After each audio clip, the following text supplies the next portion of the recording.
ओम श्री परमात्मने नमः। श्रीमद्भगवद्गीता अथ पंचमोऽध्यायः।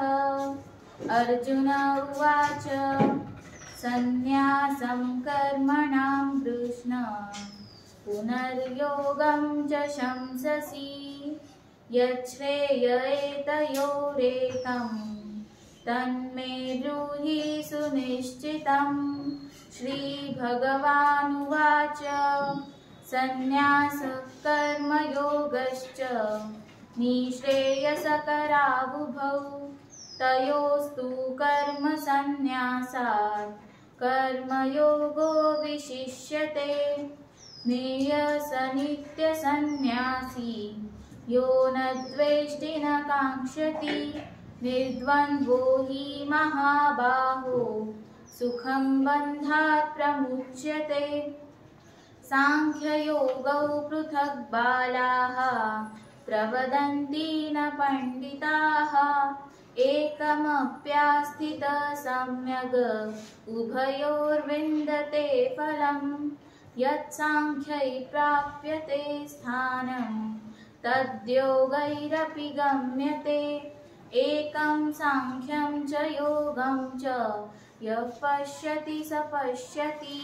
सन्न्यासस्तु महाबाहो दुःखमाप्तुमयोगतः योगयुक्तो मुनिर्ब्रह्म न चिरेणाधिगच्छति। योगयुक्तो विशुद्धात्मा विजितात्मा जितेन्द्रियः सर्वभूतात्मभूतात्मा कुर्वन्नपि न लिप्यते। नैव किञ्चित् करोमीति युक्तो मन्येत तत्त्ववित्। पश्यन् शृण्वन् स्पृशन् जिघ्रन् अश्नन् गच्छन् स्वपन् श्वसन् प्रलपन् विसृजन् गृह्णन् उन्मिषन् निमिषन्नपि इन्द्रियाणीन्द्रियार्थेषु वर्तन्त इति धारयन् ब्रह्मण्याधाय कर्माणि सङ्गं त्यक्त्वा करोति यः लिप्यते न स पापेन पद्मपत्रमिवाम्भसा।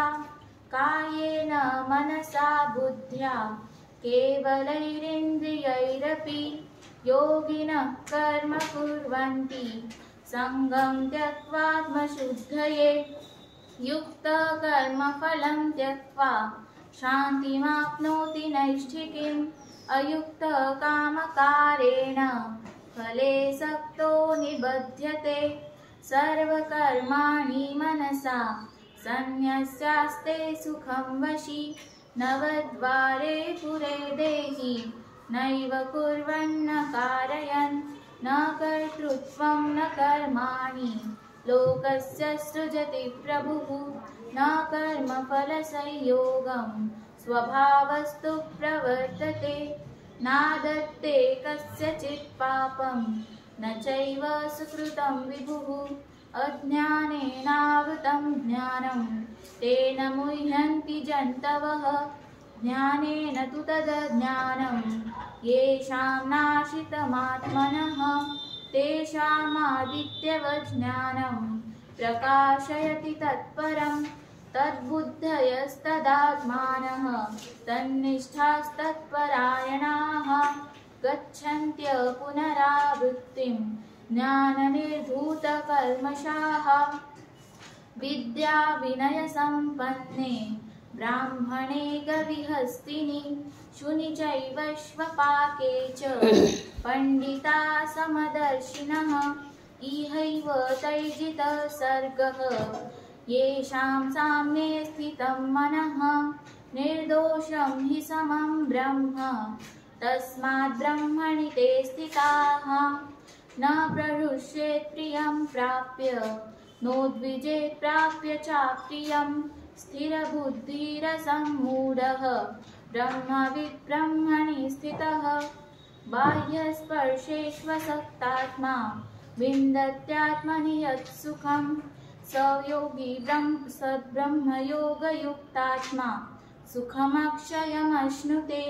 ये हि संस्पर्शजा भोगाः दुःखयोनय एव ते आद्यन्तवन्तः कौन्तेय न तेषु रमते बुधः शक्नोति हैव यः सोढुं प्राक्शरीरविमोक्षणात् कामक्रोधोद्भवं वेगं स युक्तः स सुखी नरः योऽन्तः सुखोऽन्तरारामः तथान्तर्ज्योतिरेव यः स योगी ब्रह्मनिर्वाणं ब्रह्मभूतोऽधिगच्छति लभन्ते ब्रह्मनिर्वाणं ऋषयः क्षीणकल्मषाः छिन्नद्वैधायतात्मानः सर्वभूतहिते रताः कामक्रोधवियुक्तानां यतीनां यतचेतसाम् अभितो ब्रह्मनिर्माणं